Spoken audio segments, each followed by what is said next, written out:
Welcome, everyone, to the lifting for June 27th, 2017. I am Joanna Michaels, and along with my co-hosts, one sitting here right next to me, Christopher Stephen Jacobs, and my other co-host dialing in from Arizona, Katrina Schaff.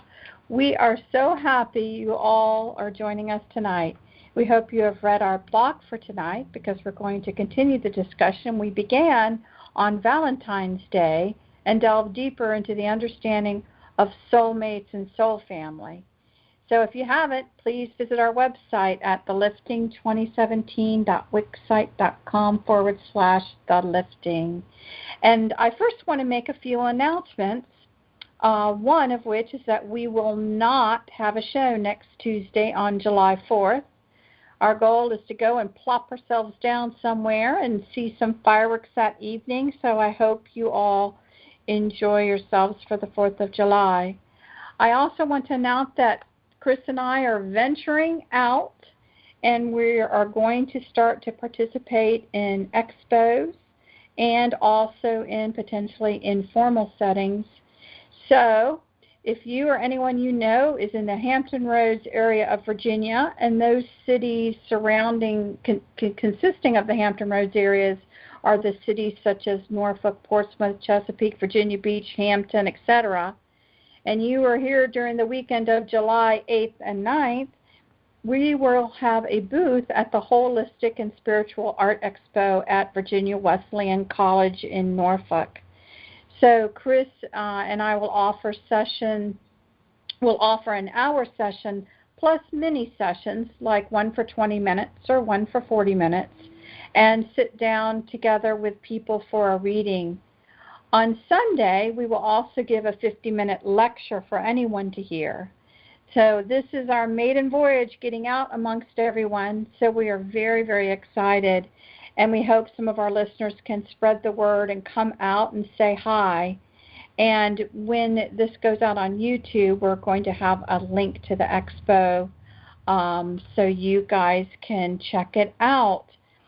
We also want to announce that in August, we will be leaving the East Coast for this year and be heading west. We have planned extended stops in such places as Chicago, Illinois, and Kansas City, Missouri. We will also be passing through such places as Indianapolis, Indiana, and heading back through Chris's old stomping grounds, Lincoln, Nebraska. And we have decided to share our itinerary to all, and will offer to participate in informal presentations, somewhat similar to what we will be presenting at the expo, to kind of any smaller or larger group that we can. And this is kind of where we need your help. If you wish to organize a meeting in an area close to where we are and we can come, we sure will. For those of you who would need a space to be able to host something in, don't forget your local libraries. Most all of them have meeting rooms. We will be happy to discuss who we are and what we are doing and the basics of working in these new energies. However, we will not be able to do personal readings during this presentation. If someone is interested in a reading, they will still need to make an appointment. So, shortly, look for our itinerary, and we hope there will be those who wish to host such a gathering. And for you guys on the West Coast, after we get settled a bit in Arizona, we are going to try to participate in the Sedona Psychic Fair, and we'll be discussing a similar trip throughout the western U.S. in late fall. So those out there, drop us a line as well if you're interested in hosting an event. So right now, again, everyone is currently on mute who's listening live. As always, we're going to see how this plays out and see if we have any time for questions and answerings at the end of the show. I have no idea whether we will or we won't, but obviously if we have some times, we're going to open the lines up. So first, before we get started tonight, Chris, can you do the initial affirmation and blessing? Yes, I can. This was one I wrote. Seeing and feeling what radiates beneath holds more knowledge than what people know of as soulmates and twin flames. The feeling supersedes the words. And that was one by me. Okay. So we realized that after we received clarification questions on things such as what are soulmates versus twin flames, how this is all really confusing to everyone. And so I spent some time, kind of pondering the why. And what actually came to me is that part of the confusion is that we are focused on the one, that significant other who is to come in and make life fabulous, and we have no idea how many others are out there who contribute to our life. So we weave in and out sometimes with people who are close, then maybe not so close, but yet we were so bonded to them, even if it was for a short time, that we all get confused as to why we cannot seem to hone in our skills at finding the one versus all of these others. And I'm not just talking a partner, but also friends or family we cross paths here with, because those bonded relationships come and go sometimes as well. So I think we're all left wondering, why am I failing? How can love and the unwavering devotion we think we are to have with such a person change? And again, why am I failing? I think is what people are often thinking to themselves. And the realization came to me that it is because we do not understand the true concepts of unconditional love yet, and possibly that the lack of that understanding was seized upon by the darkness, who just want us to feel bad about ourselves. And I mean, really, this would be a win for them. So again, the question really is, what is love? And from my limited understanding, and I mentioned this before, if you think of it from higher teachings, they call it the logos of love, and it's all about co-creating. It's about taking the unlimited substance from the source, which is called infinite intelligence, and then molding it into something via infinite energy. And we learn how to wield infinite energy to mold infinite intelligence. So as we grow and learn the skill, we can co-create even more. And that is literally my basic understanding of what's called the logos of love. And so that concept of love is really out there. People are like, what in the world? I just want to, love my partner or love my friends. But really, that's a part of a co-creative journey, that co-creativeness of that togetherness or that bonding. That is a co-creation. So it fits into the concept of a bigger picture of the logos of love. So there is self-love, co-creating just for the self. And then there is love of others, where those are creating together. But how does this all work? I mean, it is easy to see that self-love is a service to self, and there is nothing wrong with that. Nurturing self-needs is extremely important. But what about loving others? Is it all about service to self? Is it all about service to others? Or is it a combination? And where does that concept of unconditional love come in? Do we have loved ones around us just to fill our own needs? Do we have loved ones in just to fill their own needs? And this feels like opposite ends to the bell curve, what I was just saying. So what is that joint co-creation all about? Well, I surmise it is to learn about it all and hopefully come to a point of balance. So I guess we have not learned it all. We are just really heading into the times of understanding unity and love. So as I do, I thought about the end, which I think is an unconditional love. And for me, when I think of it, I just sit and think joy and happiness. So do I have a right to hold on to someone and prevent them from experiencing joy and happiness? And do I have the duty to hold on to someone when they prevent me from having it as well? Where is the unconditional love there? I do not pretend to have all the answers, because I do not, and I know I am learning. But before I have the answers, I think I need the right questions. So my understanding of the Logos of Love is a pretty good one. And who helps us with this skill? Who helps us learn how? Are we just kind of left to our own devices? No, I don't think so. We have aligned ourselves kind of in a family, and now we're talking that soul family who at times teaches and who at times learns from us. So sometimes we are taught, and sometimes we are actually helping other soul family members learn. So their presence flow in and out of your life to provide you what you wanted in this experience. Now others may come in, but beings who have a genetic similarity, that soul family, may resonate at a frequency that is easier to be around. So yes, it is my understanding that it really does take a village to get each one of us through our desired learning curriculum.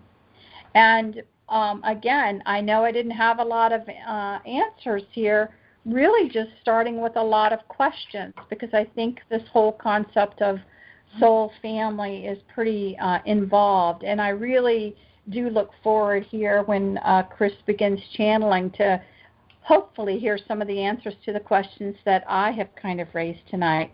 So I turn it over to you, Katrina. Thank you, Joanna. Good evening, everyone. My version of what a soulmate and a soul group are has changed over the years. To me, our soul group are the main people in the story of your life. They come and go as needed in order for you to get the best out of life, and are responsible for the lessons we endure that are both good and bad. They force you into looking at yourself. They come in forms of friends, bosses, neighbors, dates, the cop who gave you the ticket, or your spiritual leader, and more.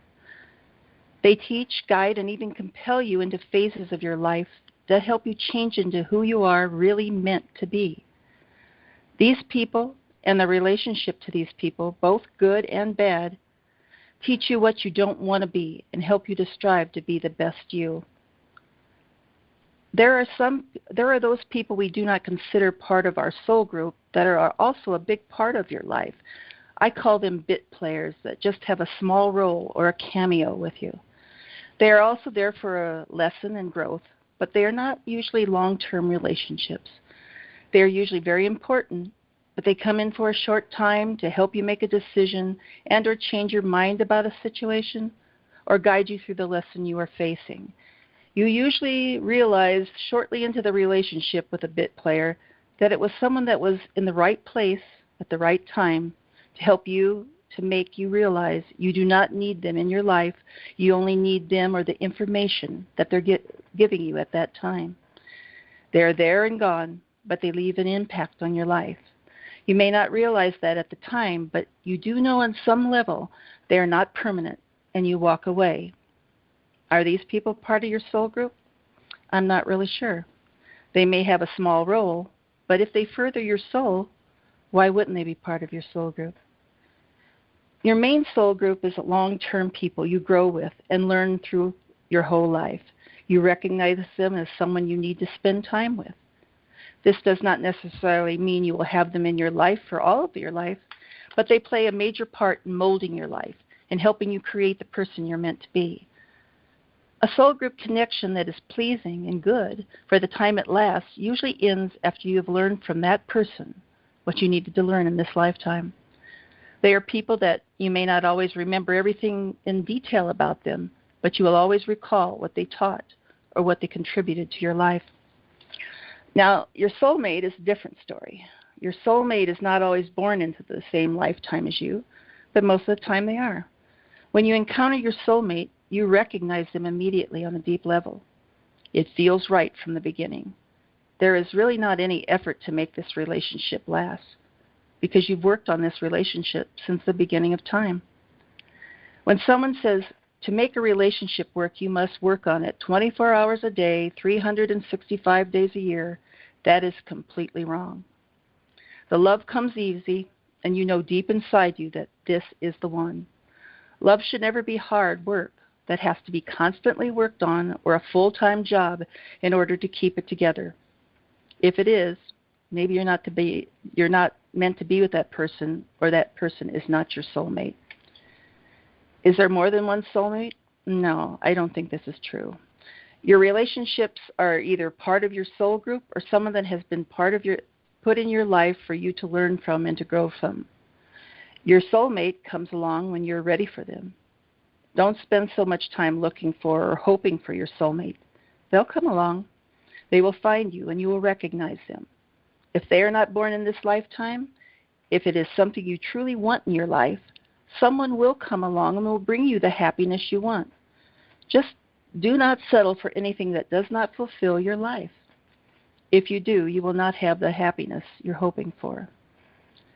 As it was said in our blog, when they are not in this lifetime, it does not mean you will not have a fulfilling life or a fulfilling love life.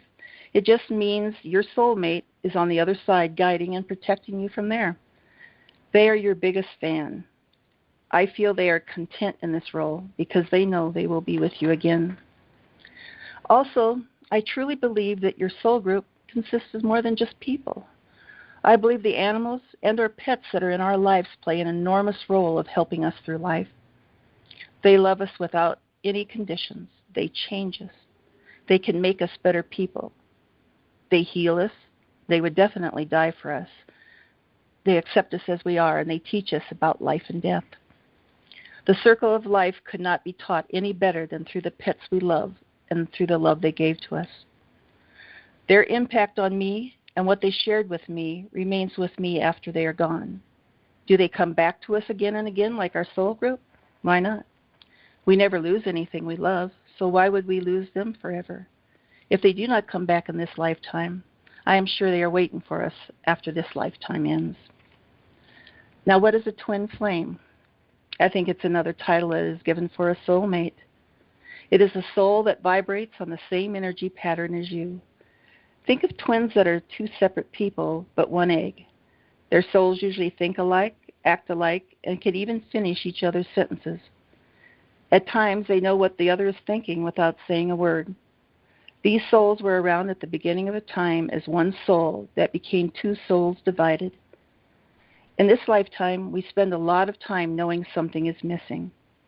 We can have a happy life, but on some level, we know there is someone that should be in our life. When we find this soul, we feel complete. We know it is right because we feel it on a deep level, and we know it is part of us. We have to put titles on everything because that is what we do. We have to know what to call things. Is it really important? I don't think so. Everything and everyone that comes into your life serves a very important purpose. They do not need titles. They only need to be with us and help make a lifetime a success in all areas. We just need to know that everyone is important and someone we can learn from and to help compel us to who we really are and what purpose we are here for. There are always ones that stand out and are most important to us, whether it is our partner, our child, our sibling, our parents, or our best friend. They are all part of our soul. Do we need to give it a title?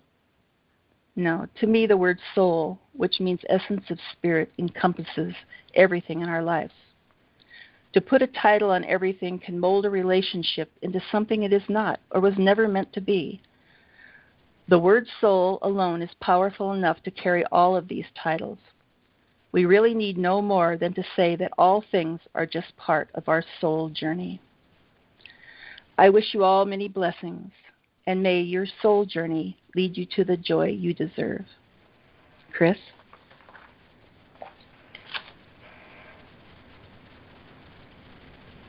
That was very good. This next part that I will tell you is a bit long-winded, but here it goes.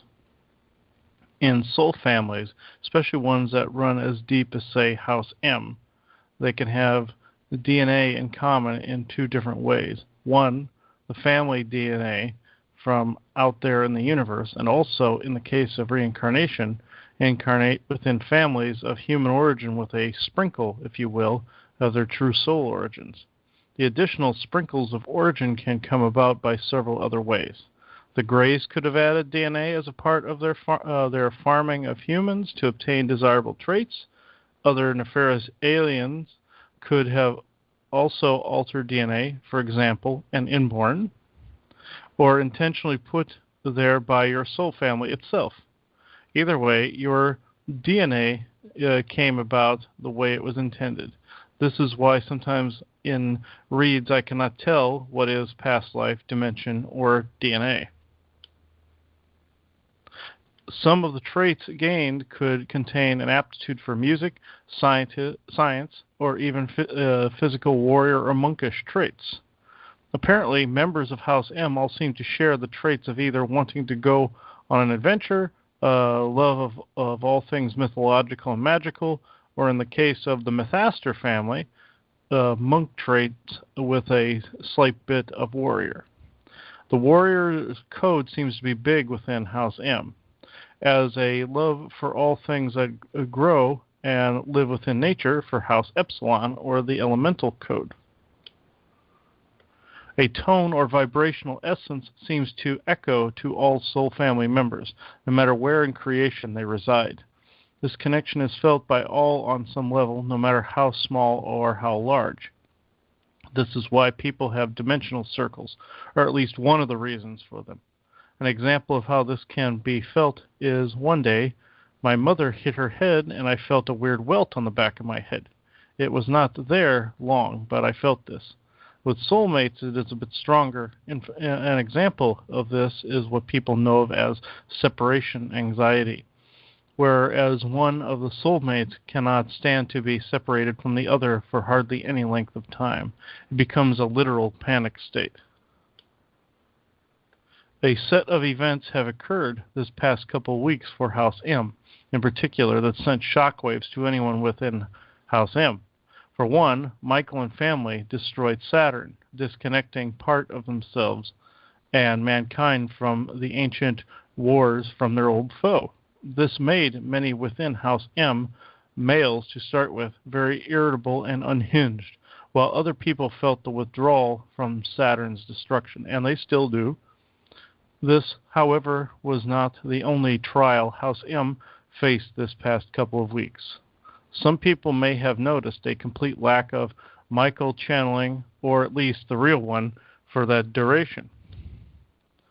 It was not just him, but all of the guides of House M, Enki, a.k.a. Zeus, Odin, a.k.a. Anu, Enlil, a.k.a. Jesus, and others that we know, such as Volstagg and Thomas and them. For example, let me share with all of you how hard it is, how hard this was for Joanne and I and House M. Give me just a second here.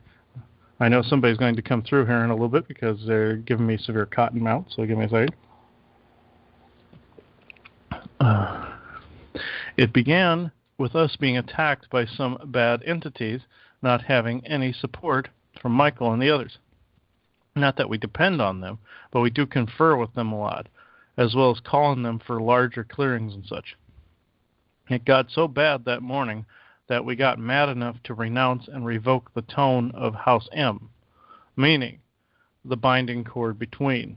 This was after a read of mine where I encountered a member of the Nas Society. The Nas Society are a group of beings that come in and sweep old energies away, making room for new ones. They're a very, very old race that this is their first time in this area. This guide ended up being a Mer queen. She was also part of the Mer Society with a lot of authority. Before that, and during the trouble, I had lost contact with all of House M. I asked her to connect me with Volstagg or Michael. She did so, and I noticed that they were transmitting from the inside of a cave in Agartha. When we began to question why they were absent for so very long, they only gave us generic one-word responses, then bowed their heads and vanished. Most of my reads were fuzzy that week due to all of this. She asked if I wanted a clearing, as well as a retuning of my third eye. I said yes, and she proceeded to do so. I closed my eyes and felt a pulling feeling, then opened my eyes and saw she had vanished. Then a strange man that looked like Michael or a member of House M peeled what was known as a cataract off of my third eye. This is when I first saw him. He began to explain to us that what we had been part of all of these years was a lie, and that it was recommended that we revoke all ties to M in its tone. I felt he was sincere. I mean, I could feel with my heart space that this particular individual was sincere in his beliefs. We reflected over the events of the past few weeks and came to the conclusion that we needed counsel from guides who could be present when we needed them, as well as coming to the conclusion that maybe the warring ways of the House M warriors were not now for our highest good. So Joanna and I revoked anything from our soul families that were not for our highest good, and in effect revoked the tone. It crushed us to do this, but we felt we had to. All was quiet from them, no response at all. But the Mer Queen, quote unquote, came back when we asked for new guides, and she assured us that they would be there for us. We were told that the warriors of House M were in hiding in Agartha from someone who had appeared in the system. All I knew at that time was that it was a giant sphere with a giant at its heart. I attempted to find out, but ran into roadblocks. That is, until that afternoon, when I was on an episode of Vikings Interstellar Council. I will upload a copy of that show directly after this one, but I will give a synopsis now. What we found out was that the House M members were so deathly afraid of and why they were afraid of it. We came to find out that the giant at the heart of the sphere was the quote-unquote god in Greek myth known as Kronos, god of time and the harvest. When I got a better look at the sphere, it did not look like the typical harvester sphere. It was covered in ancient markings and symbols and had a series of gears and inner workings similar to a world I know of as a world of wheels. That's the dwarven world that looks kind of like a whole steampunk theme. We may do a show on it here at some point. The outer shell and moving parts that moved in different directions, very much like the Stargate in the show Stargate SG-1. Its most distinct feature was that it looked like a large eyeball. The inside housed Kronos at the center of the sphere in a tube-like apparatus. This apparatus sat on a cross-sected catwalk that many robots maintaining the sphere were standing around him. During the show, it was said to me that this sphere was called the Chronosphere, and that it was created by M in the beginning to be a kill switch, in case M and his family ever strayed far from the illusion game. Since M and family had already gone through an audit, their energy was vastly different than they had in ancient times. The only reason Kronos had not shown himself prior is that he was locked in time with the 10,000 ships the Ra had placed within the time lock. When he appeared, Michael and family scattered. It occurred to us that this had happened in history once before. In mythology, when Zeus was born, his mother hid him from his father, Kronos, to ensure that he did not eat Zeus like he did the other children. We figured out that mother meant Mother Earth, and that Gaia shielded Zeus from the Chronosphere. Previously, I had thought the myths of Kronos to be about a reptilian king known as Krakenos, because also the name similarity, but also because of the fact that the myths state Kronos ate his children. This just meant that the Chronosphere was here once before, and Zeus rescued his family from it. The reason the ruse was played on Joanna and I to get us to renounce the M-tone is that this exempted us from getting noticed by it vibrationally. Okay. Phineas Mathaster, also a member of House M, was with me before the show and then guided me through it. He told me to go back to the beginning, before M pre-programmed the kill switch within the chronosphere. When I did so, I went back to when Epsilon M and the universal constant were the only things in creation aside from stars. I asked M not to include the kill switch, and Phineas and I changed the flow of the energy as the chronosphere was first being created. This made the chronosphere and the present fall apart, freeing Kronos and allowing the rest of House M to surface again. There is a twist to this story that you all will find interesting. People here know of the sleeping giants deep beneath the earth. Well, it turns out that Michael and all of them have been asleep since the time of the Ragnarok in Norse mythology. They have been using holograms to speak to people ever since. Solid holograms, but holograms nonetheless. They still have conducted business and conversations on the surface and in the Sky City, but their physical selves have been aging down in Agartha. After the repeat cycle of the Ragnarok was broken, they hid down in Agartha and began to wear their holograms. Now they are fully awake, and the repeat cycles of old are no more. The point of telling this story is an example of one soul family and the effects that it had on so many here on Earth, knowingly or unknowingly. This, of course, can happen with all soul groups, and as stated above, you must sometimes disconnect. In the example above where Joanne and I disconnected, we actually were tricked to do so because we would have never done it voluntarily. Our soul family actually at the time played the part of the robe to make us do something we would not have normally done. But at times during my readings with others, I can see where the effects of a soul family member are causing harm to the person, and I am working with and advising them to do a revocation and audit to relieve undue stress affecting them in the here and now.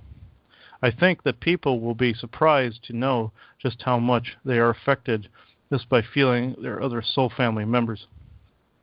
It can be really complicated knowing when an issue you are having is from your own doing or by feeling someone else. We are not at a stage of innately knowing the difference. We are just beginning to learn this. So at times, speaking to a seer can assist in these matters. So this looks like we're at the end of this, and we can go into the galactic contribution. Let me get a drink here. I'm going to look around the room. Looks like we actually have time to do this part a little earlier. Let's see. No. Let's see who is here with me. The only one I am seeing in the room currently is Anubis, but I'll see if there's anyone else here. Who are we to? Okay, I was wondering who was actually walking in the door. Now, this is someone who has never appeared on this particular show. I know better than to let him go to homeowners association. Okay, yeah, I'm sorry, folks. Give me.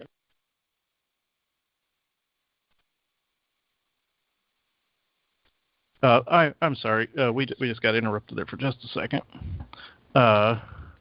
Okay, the one that is actually in the room at the moment is one, like I just said, that has never been on the show previously.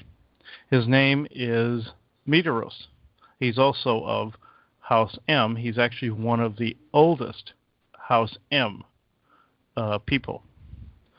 So I will actually, since Anubis is the very first one that walked in the room, I will give him the floor on this. I have no idea what he's going to say. I hope he stays on topic. So he actually laughed a little when I said that. So let me see here. Okay. Okay, let's see.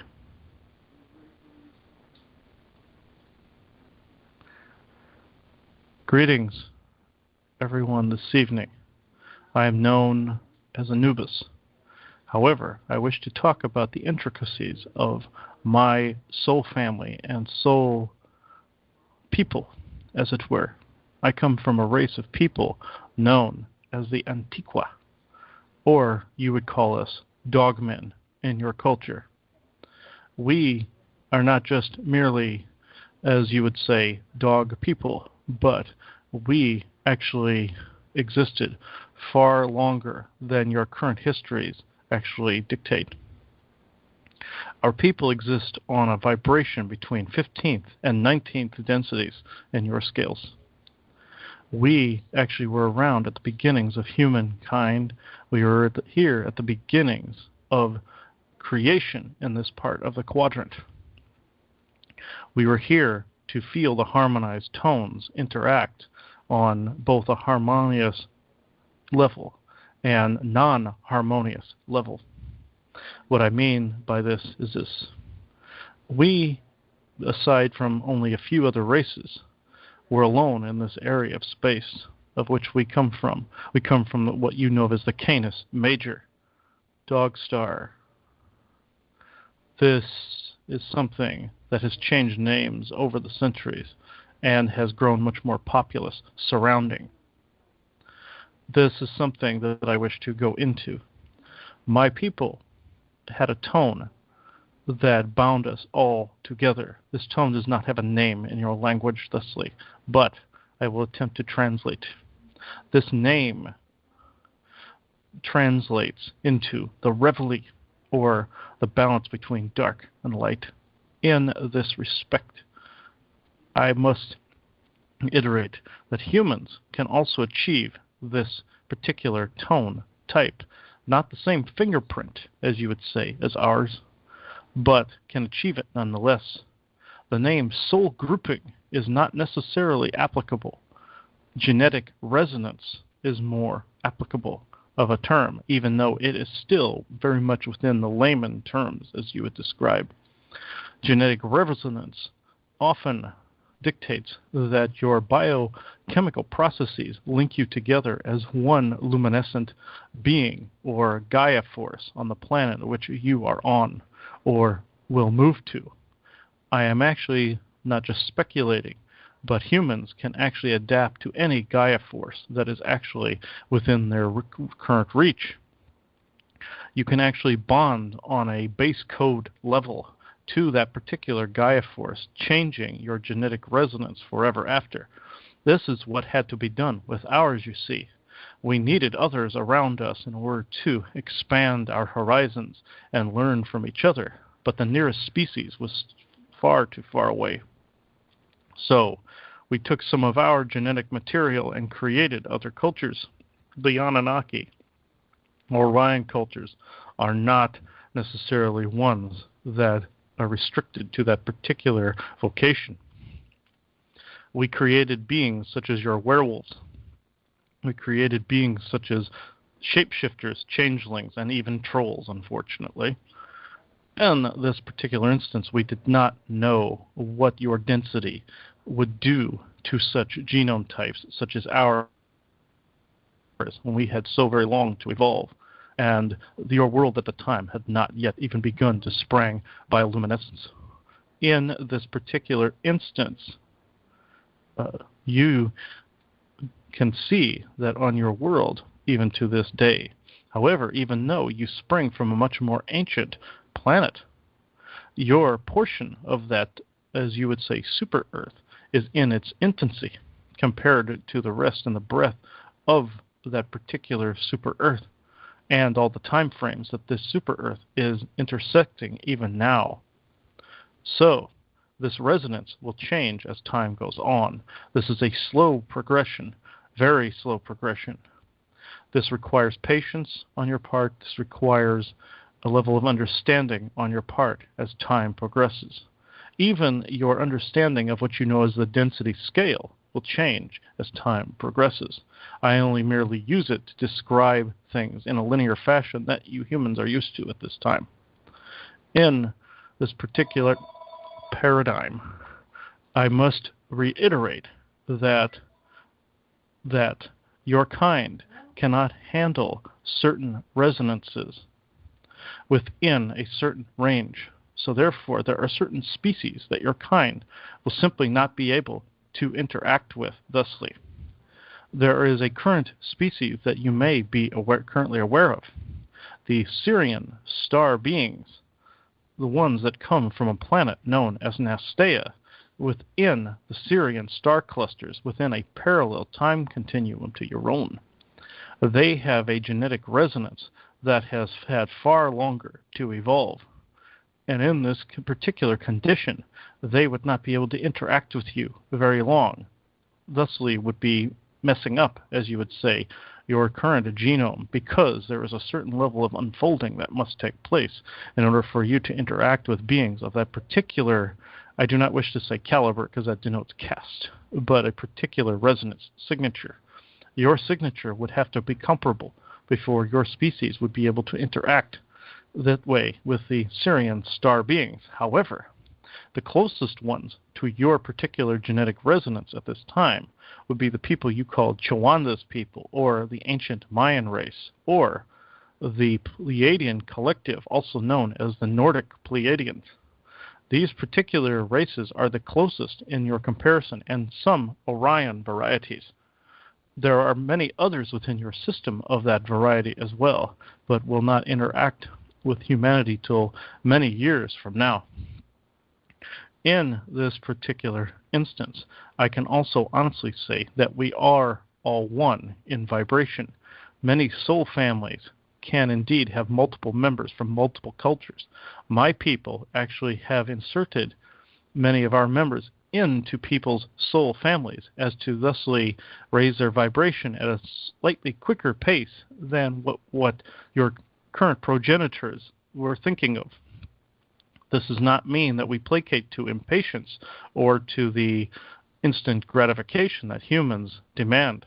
No, this is not what I am discussing this night. The particular concept that I am talking about is that many races have come together to become the soul families of people, so that people become familiar with the tones and the energy signatures of these particular races. But that is not the only reason. All of you did serve together at some time towards the beginning of creation, and you have traveled together in all of these forms to become united in all of these forms on this blue planet you call Earth at the moment. The reasoning for this is to show the rest of the universe how unity is accomplished. This is what I have come in to say this evening. Blessings to all of you, and good night. Thank you.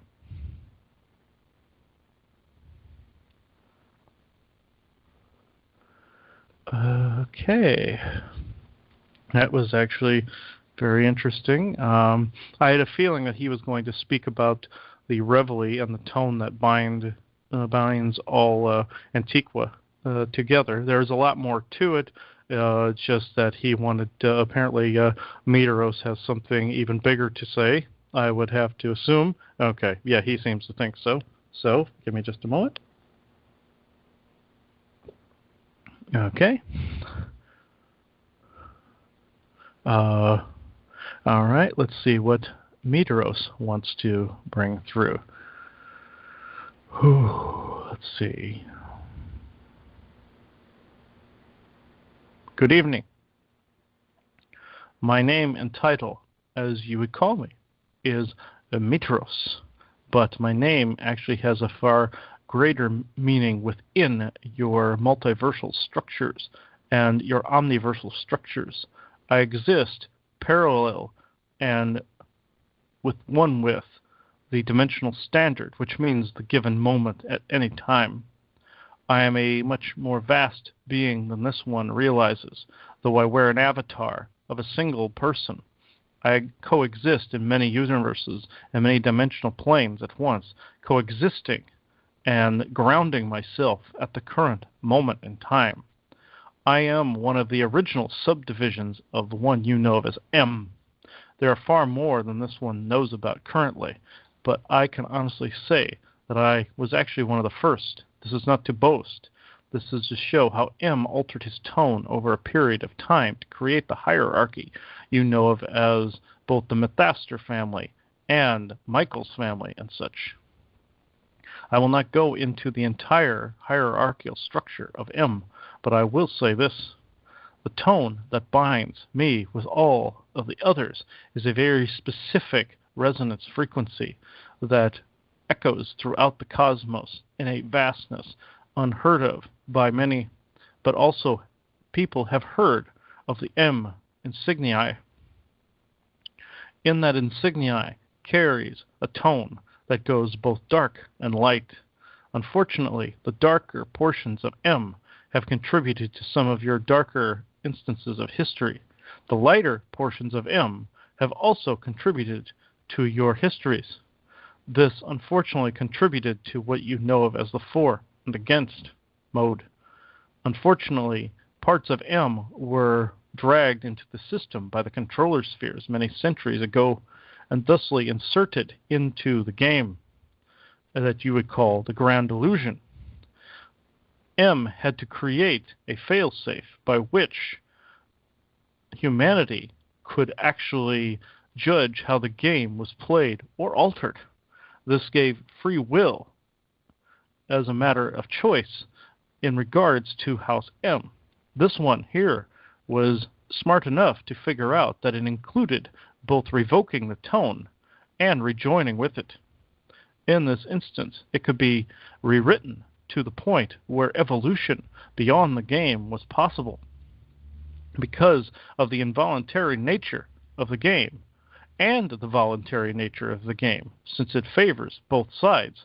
Both sides had to be honored. I know this doublespeak is confusing, but given the depths of what the Grand Illusion actually represents for your people, I will explain further. On one side, it has been voluntary because a lot of souls volunteered for the learning curriculum. The non-voluntary part was the wash, rinse, and repeat cycle of the controller spheres. This inhibited M from being able to completely correct the problem of his own making. He did not understand at the time what his failsafe entailed. But in the rewrite that this one conducted, this slightly altered the tone of M for a brief moment in time. In this alteration, the chronosphere could not survive. It was only used to one fingerprint, one way of working, one mode of thinking, a one-track mind, you would call it. This brings me to that concept. This is how I segued into it. I know you are impressed, but I will say this. In this one-track mind, people find themselves in either the for or against. I can say this. This programming must be abolished within the coming times. You must step outside of yourself in this instance. Look at what you have within you that could be corrected, could be audited, could be done without with in this current time frame you all have come to find yourselves in. Do your inner work. Find the things that you need to correct about yourself. Do not worry about some events that happen around your globe. A lot of them are fake anyway, but I digress. In this instance of for and against, think of it as a playette, an unending playette, a not-so-masterful masterpiece, if I must say so myself, that all it does is create an integral arm wrestling match amongst your kind and amongst other of the alien kind, as you call them. This is not applicable in the new densities. So, in this, I must ask you to please change your perceptions and your ways of being. Do not always run to the rallying cry of revolution, nor run to the monotonous voice of obedience. Find a way out of this without adhering to either one. People listening know which battle I currently speak of. This is something that I will end this particular conversation on this night. I am Meteoros, and I am everywhere. Thank you. Whew. All right. This is, let's see, is he the only one? The other one left? Who's looking at me now? There is somebody new here. He looks like an insectoid, but he doesn't. This is very odd. He's okay. I'm going to describe this guy. He's walking on 2 legs that are very short. He looks like he has a pelvic ridge very similar to a human's, a spine similar to a human's, arms like an insectoid, which would be like a mantis arms, and a head that is very similar to, let's see, what kind of insectoid are you? Are you a shape-shifting one? Or, oh, yes, you are. He's a shape-shifting one that just was in between forms. That's why he looked weird. Okay. He said, yeah, and some humans look weird too. Okay. Let's see. Let's see who this guy's name is. He says his name is. It's very hard to understand. It sounds like it starts with a V. Okay, am I correct? V. And his name is Veranon? No. Not Veranasi. No. I was right the first time. It was Verna. Okay. Okay, that's how it's pronounced. He said close enough. Okay. And I will see what he wishes to say. I'm triple checking him, not to offend him, but we've had some past mishaps with the insectoid clans. Okay. Nubis is giving thumbs up, Meteoros giving thumbs up. Okay. Let's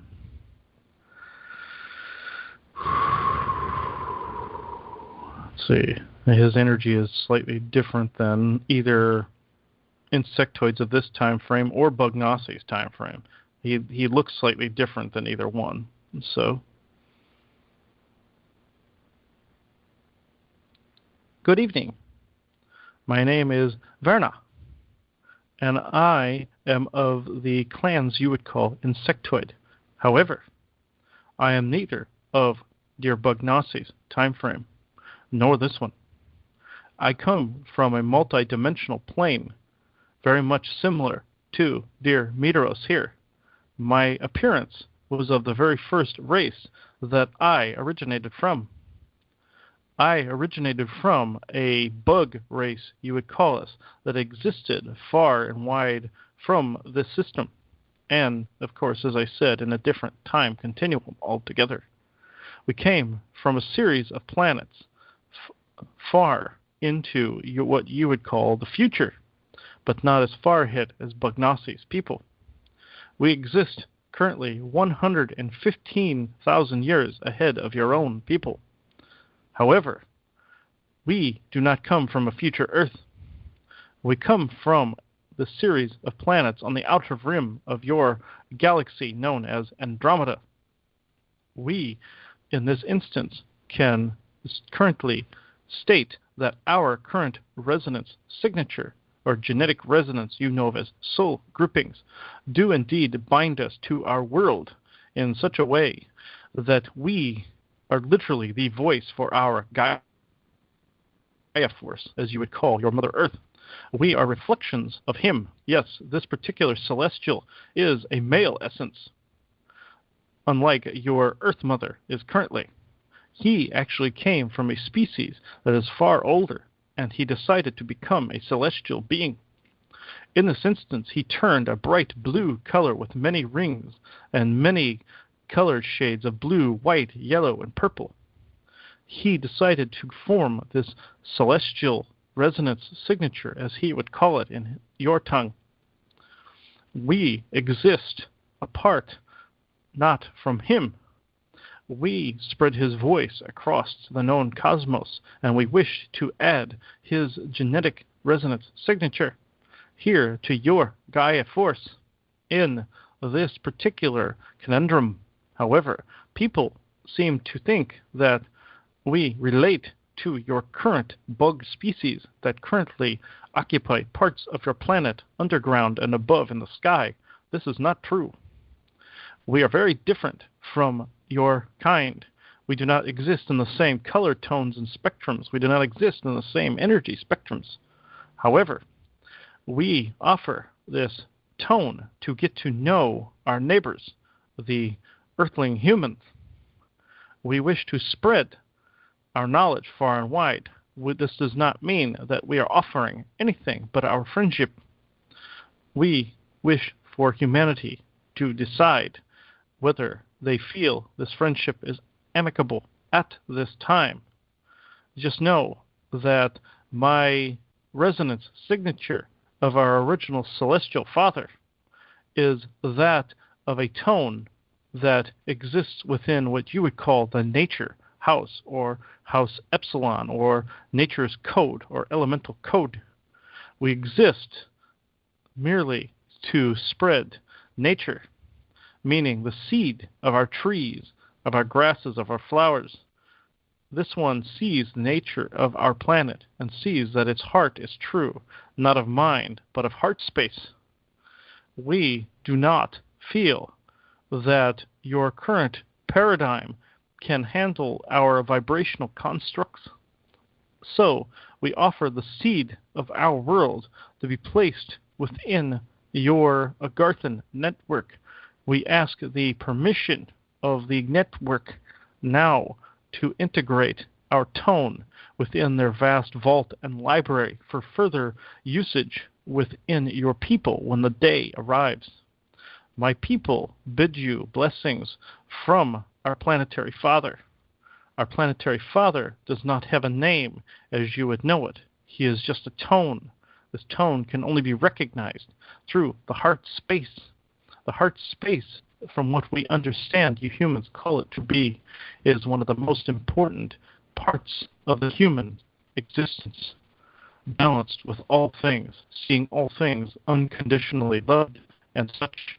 This is how we got to the stage we currently exist at with our celestial father. This is what I have come to say this evening. Thank you and blessings to all of you, and good night. Oof. All right. He was on a totally different frequency than I was used to. He was different shades of blue and green and yellow, and he was bioluminescent. He didn't look like the typical insectoid like mantis. He was glowing very much like a jellyfish or something of that nature. But he looked like a bipedal human, just with bug appendages. And he's still here. But he's giving what looks like a thumbs up. He doesn't completely have a thumb, but okay. I only have a couple minutes left, but I will see if there's any other galactics in the room that want to say anything. Now it looks like somebody is sitting in this chair to my right. Well, that's an interesting choice. I did not know he would be here this evening. It looks like Epsilon is actually going to say something. All right.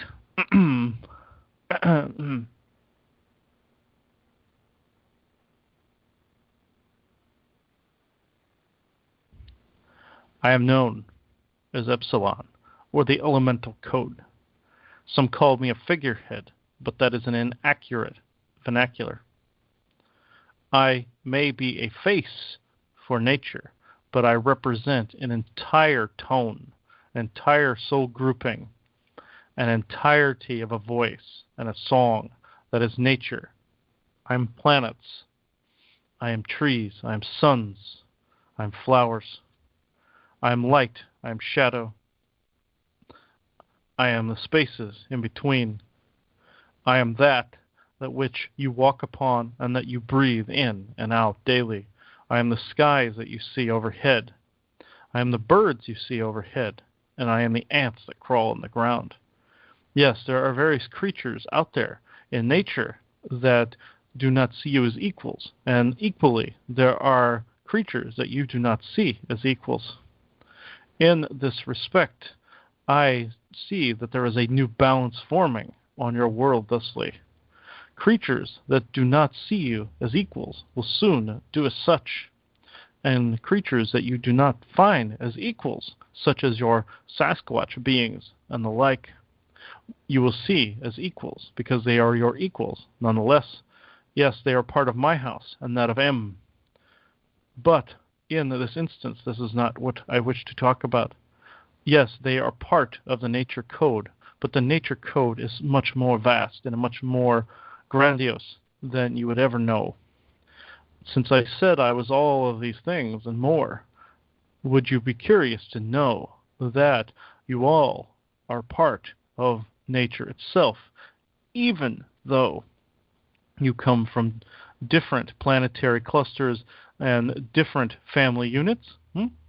Yes, all of you have been genetically enhanced, genetically tinkered with. Not a single human is exempt from this because you are a seed race. You did not come from here naturally. You came from elsewhere. You did not evolve in the traditional respect, but yet you continue to do so from this point forward. Yes, you are part of nature. You may have been seated here, but you are immigrants from elsewhere. This is not something I wish to go into, but I wish to state that the genetic resonance that you hold with each other is far, far stronger than whatever hatred that you wish to spew forth towards each other. The love that you carry within you is far greater than any hatred that you can give to each other. This is what I came to say this evening. I'm Epsilon, and I am your, as you would call me, figurehead of nature. Thank you. He popped in and out quickly. All right. That looks like we are at time's end here. So I can leave it to my mother to read the affirmation and blessing, and Joanna can read the end announcements. This affirmation was part of a channel I had with Simeon. It's as follows. They say when you look into someone's eyes, you can see their soul. This is true, but their energy radiates from their heart and is connected to their soul essence. Feel that energy, and you will know their soul on a deeper level. Simeon. And that's a wrap for tonight, everyone. Thank you for joining us. And again, let me just end with just a few announcements. Of course, if you haven't visited our website, thelifting2017.wixsite.com/thelifting, please go there. And again, when Chris puts up this YouTube video, he's also going to put up as well the video from the other show that he was on, so that you could hear it as well. Watch our weekly blog. And we are going to have a new Q&A next Thursday, which is July 6th. On July 4th, we will not have a show. So we're going to basically not see you guys again until the next Q&A, it seems like. So anyway, I hope you guys all have a great evening. If you need any assistance at all, Chris or Katrina will be happy to sit down and have a session with you. Just go to the website and look at the appointments tab, and you can get started there. But just a reminder that neither one of them will go over a 2-hour reading at one time. So thank you so much for joining us tonight, and we will chat with you guys again next week. Take care, everyone. Good night, everyone. Good night, everyone, and thank you.